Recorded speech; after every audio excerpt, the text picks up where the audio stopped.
ప్రసంగి గ్రంథము 12వ అధ్యాయము మొదటి 2 వచనాలు. దుర్దినములు రాకముందే ఇప్పుడు వీటి యందు నాకు సంతోషము లేదని నీవు చెప్పు సంవత్సరములు రాకముందే తేజస్సునకును సూర్య చంద్ర నక్షత్రములకును చీకటి కమ్మకముందే వాన వెలిసిన తర్వాత మేఘములను మరల రాకముందే నీ బాల్య దినములందే నీ సృష్టికర్తను స్మరణకు తెచ్చుకొనుము. నీ బాల్య దినములందే నీ సృష్టికర్తను స్మరణకు తెచ్చుకొనుము. మనము తెలుగు బైబిల్ ముగింపులో మనం చూస్తే నీ బాల్య దినములందే నీ సృష్టికర్తను స్మరణకు తెచ్చుకొనుము. ఇవే మాటలు ఇంగ్లీష్ బైబిల్లో మనం చూసినట్లయితే ఇవే మాటలు ఆరంభం ఎలా ఉంటుందంటే remember now thy creator in the days of your youth. Remember now thy creator in the days of thy youth అంటే ఆరంభమే ఈ మాటలు రాయబడి ఉంటాయి. అంటే ప్రాముఖ్యము ఈనాడు మన అంశం ఏంటంటే నీ బాల్య దినముల యందే నీ సృష్టికర్తను స్మరణకు తెచ్చుకొనుము. అంటే ఏ ఏజ్ పిల్లలు బాల్య దినములు అంటే బాలుడు బాలిక. సహజంగా బాల్య దినములు ఈ తెలుగులో చూస్తే బాలుడు బాలిక, గర్ల్ బాయ్. ఇంగ్లీష్ లో యూత్. మనకి బాలుడు బాలిక అంటే మన అవగాహన చొప్పున మన కళ్ళ ముందు కనబడే పిల్లలు, స్కూల్కి వెళ్ళే పిల్లలు ఉంటారు కదా, స్కూల్కి వెళ్ళే పిల్లలు మనం ఏమంటాము? బాలిక, బాలుడు, బాయ్స్, గర్ల్స్ అంటాం. అదే కొంచెం ఇంటర్మీడియట్, డిగ్రీ కాలేజ్ పిల్లలు ఏం చెప్తాము? వాళ్ళు యూత్ అండి, యవనస్తులు అంటాం.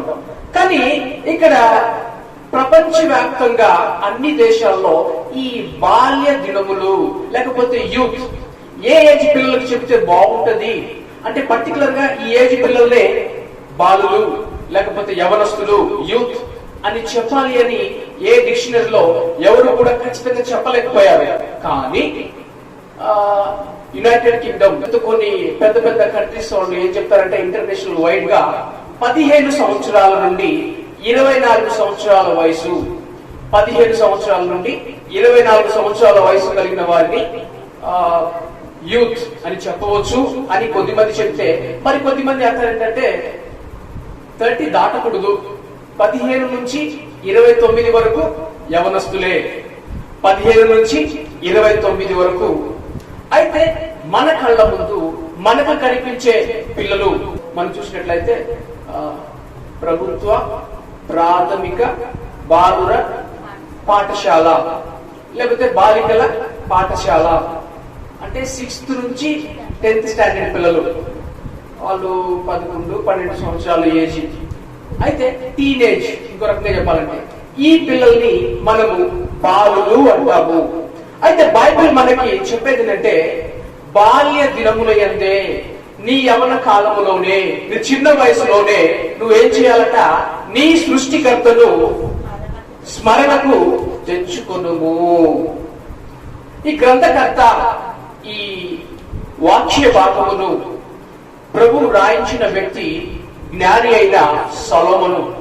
తన యొక్క అనుభవంలో తను గుర్తించింది ఏంటంటే, రికగ్నైజ్ చేసింది ఏంటంటే, బాలుడిగా ఉన్నప్పుడే, యవనంలో ఉన్నప్పుడే దేవుణ్ణి ఒక వ్యక్తి, ఒక పిల్లవాడు లేకపోతే ఒక బాలిక, బాలుడు జ్ఞాపకం చేసుకోవడము, సృష్టికర్తల గురించి ఎరగడము మంచిది అని తన అనుభవంలో తను తెలుసుకున్నాడు.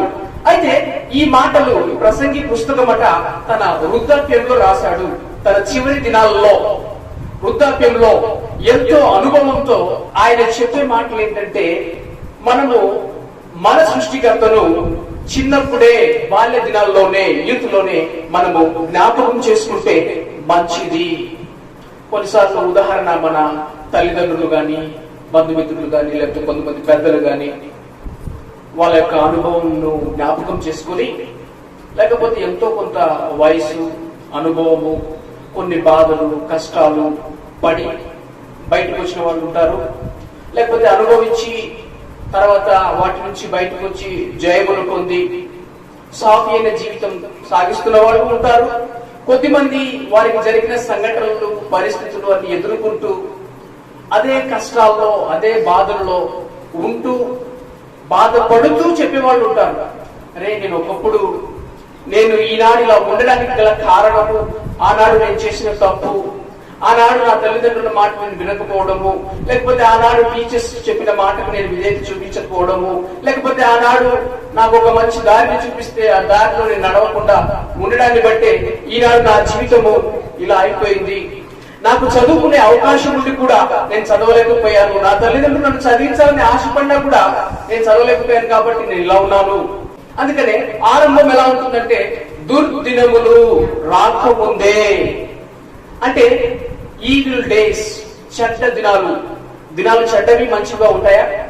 దినాలేమి మంచి దినాలు చెడ్డ దినాలని ఏమీ లేదు, అన్ని దినాలు మంచివే. కాకపోతే ఈ దుర్దినములు ఎలా వస్తాయి ఒకరి జీవితంలో అంటే, పాస్ట్ తన గత జీవితంలో తను చేసుకున్న తీర్మానము, తను తీసుకున్న తీర్మానాలను బట్టి, తను నడుచుకున్న నడవడికను బట్టి ఈ దుర్దినములు వచ్చే అవకాశం ఉంది. సహజంగా మన మంచివారి మధ్య మంచి ఉంటది, అయితే మంచి వాళ్ళకు కూడా చెడ్డ జరిగే అవకాశం ఉంటుంది.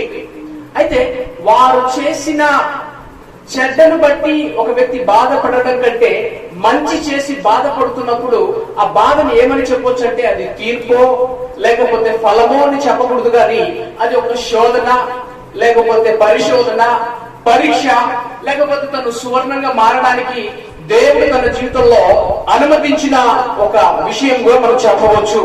అయితే ఈ యవ్వనము, ఈ బాల్య దినములు అనేవి ఒక నమూనా, ప్యాటర్న్, లేకపోతే మన జీవితానికి ఫౌండేషన్. మరొక మాటలో మన జీవితానికి ఆస్తి భారము అంటాం కదా, ఆధారము, స్తంభము ఏదంటే మన బాల్య దినములే. కొన్నిసార్లు అంటాం కదా, ఫౌండేషన్ బాగుంటే ఇల్లు బాగుండేదండి. ఫౌండేషన్ ఎంతో లోతుగా చక్కగా మంచిగా తీసి ఉన్నట్లయితే ఈనాడు ఇక్కడ కట్టవలసిన బిల్డింగ్ ఇంకా కొన్ని అంతస్తులు కట్టే అవకాశం ఉండేది. సరిగ్గా ఫౌండేషన్ వేయలేదు, వేయకుండానే ఇల్లు కట్టేశాము కాబట్టి ఇప్పుడు ఇంతకంటే ఎక్కువ కట్టడము కుదరదు, ఇంతకంటే ఎక్కువ పైకి వెళ్ళడము కుదరదు. అంటే ఈ యవన కాలము, ఈ బాల్య దినములు అనేవి చాలా ప్రాముఖ్యమైనవి. అయితే క్రైస్తవులమైన మన జీవితంలో ఇది ఒక గొప్ప ధర్మము.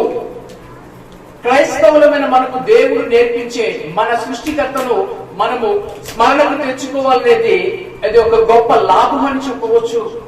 మన సృష్టికర్తను మన జ్ఞాపకం చేసుకోవడం అనేది ఒక గొప్ప ఫలం అని కూడా చెప్పవచ్చు. ఇంకో మాటలు చెప్పాలంటే మన సృష్టికర్తను మన జ్ఞాపకం చేసుకోవడము గొప్ప ఆధిక్యత. ఇక్కడ బైబిల్లో దేవుడు నీ బాల్య దినముల యందు నీ దేవుణ్ణి స్మరించుకో అని చెప్పలేదు, కానీ నీ సృష్టికర్తను స్మరణకు తెచ్చుకొనుము. సృష్టికర్త, సృష్టికర్త అంటే సృజించినవాడు, రూపించినవాడు, నిన్ను తయారు చేసిన దేవుణ్ణి తెలుసుకోవడము మంచిది. కొన్నిసార్లు తల్లిదండ్రులు బిడ్డల గురించి సాక్ష్యం చెప్తారు, మా అబ్బాయి అలాంటి వాడు కాదండి, మా అమ్మాయి అలాంటిది కాదు. లేకపోతే కొన్నిసార్లు తల్లిదండ్రులు కాకుండా స్నేహితులు, బంధుమిత్రులు, ఇతరులు చెబుతారు, ఈ వ్యక్తి స్వభావం అలాంటిది కాదు. కొంతమంది అంటారు, నాకు తెలుసు, ఈ వ్యక్తి బుద్ధి నాకు తెలుసు. అంటే వాళ్ళకున్న అనుభవాన్ని బట్టి, ఆ వ్యక్తితో ఉన్న సంబంధాన్ని బట్టి, ఆ వ్యక్తితో ఉన్న సంబంధాన్ని బట్టి ఏదో ఒక కోణంలో ఈ వ్యక్తి మంచివాడని ఒకరు చెప్తే మంచివాడు కాదని చెప్తారు. అయితే ఒక వ్యక్తి గురించి కొన్నిసార్లు భర్త గురించి భార్యకు తెలియకుండా పోవచ్చు, భార్య గురించి భర్తకు సరిగ్గా అంటే జడ్జిమెంట్ మనం కరెక్ట్ గా చెప్పకుండా పోవచ్చు. అక్క గురించి చెల్లికి తెలియకపోవచ్చు, చెల్లి గురించి అక్కకి తెలియకుండా పోవచ్చు. బైబిల్ చెప్పేది ఏంటంటే ఒక్కని ఆత్మ సంగతులు తనలో ఉన్న ఆత్మకే తెలుసట. అంటే ఎంత ఇంట్లో ఉన్నా, పక్కనే ఉన్నా, మన సొంత సహోదరుడు ఉన్నా, అమ్మ, అక్క, నాన్న, బంధుమిత్రులే ఉన్నా కూడా ఒక మనిషి ఇంకొక మనిషికి తెలియకుండా తనలో ఏదో ఆలోచనలు, తనలో ఏదో తలంపులు కలిగి ఉండే అవకాశం ఉంది. ఎందుకని ఈ సృష్టికర్తను మనం జ్ఞాపకం చేసుకోవాలి అంటే మన గురించి పక్కగా మొత్తం తెలిసిన వ్యక్తి ఎవరు లేరు. మన సృష్టికర్తకి మన గురించి బాగా తెలుసు. ఏ కంపెనీ మొబైల్ అయితే ఎవరైతే తయారు చేశారో దాంట్లో ఎక్కడ ఏ పార్ట్స్ ఉంటాయనేది ఆ వ్యక్తికి తెలుస్తుంది. కొన్నిసార్లు ఏదైనా రిపేర్ అయితే కొన్ని కంపెనీకి సంబంధించిన సామాన్లు గాని వస్తువులు గాని ఆ కంపెనీ వాళ్ళ దగ్గరికి వెళ్తేనే దొరుకుతాయి, చక్కగా రిపేర్ చేస్తారు అన్నట్టుగా చెప్తారు. అయితే మనం ఏ కంపెనీకి చెందిన వారము, మన సృష్టికర్త ఎవరు, మన సృష్టించిన ఆయన దగ్గరికి వెళ్ళినప్పుడు ఖచ్చితంగా అక్కడ మనకి ప్రొవిజన్ అనేది ఉంటుంది. అక్కడ మార్పులు చేర్పులు జరిగే అవకాశం అనేది ఉంది. మన ప్రాణ ఆత్మ శరీరములు, ప్రాణంలో ఆత్మలో శరీరంలో ఉన్న ప్రతి సమస్యలకు ప్రతి కల్మషములకు మన సృష్టికర్త దగ్గర మనకు జవాబు ఉంది. కారణం ఏంటంటే ఆయనే మన జీవపు దాత.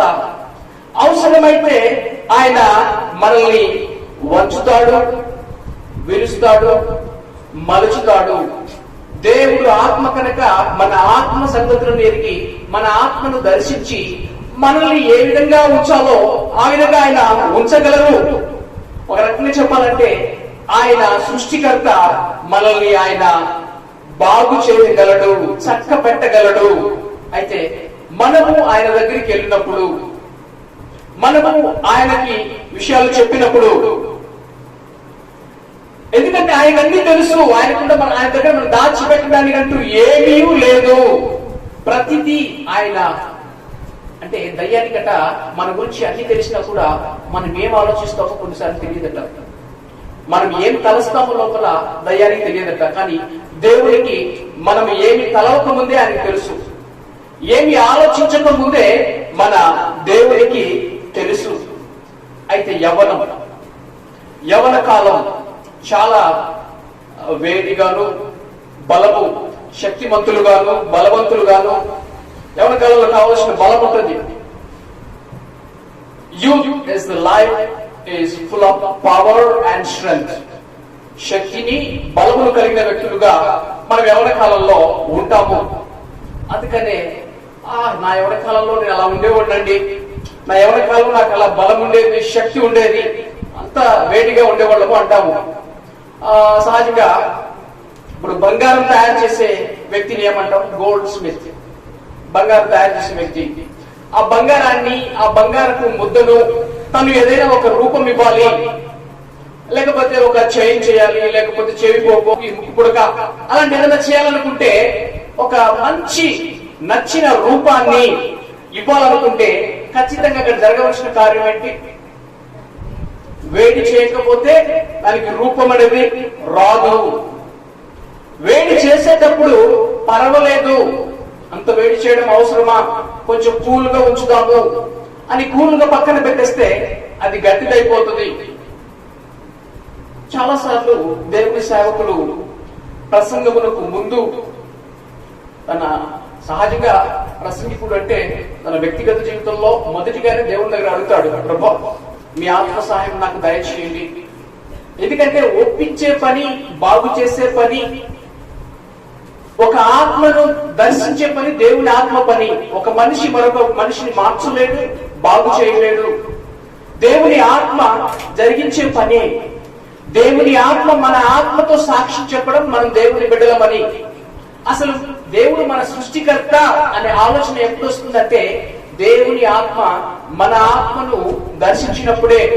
అందుకని దేవుని సేవకులు మొదట వర్తమానానికి ముందు ఈ పాట పాడతారు, మనకందరికీ తెలుసు కదా. Spirit of the living God fall afresh on me. Spirit of the living God fall afresh on me.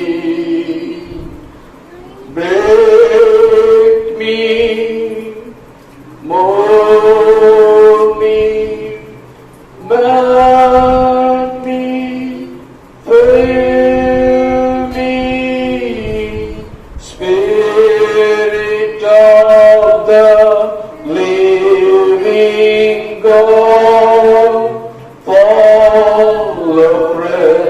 of me. మన ఆరుల గీతంలో 237వ పల్లవి 237వ పల్లవి. దేవుని జీవాత్మనా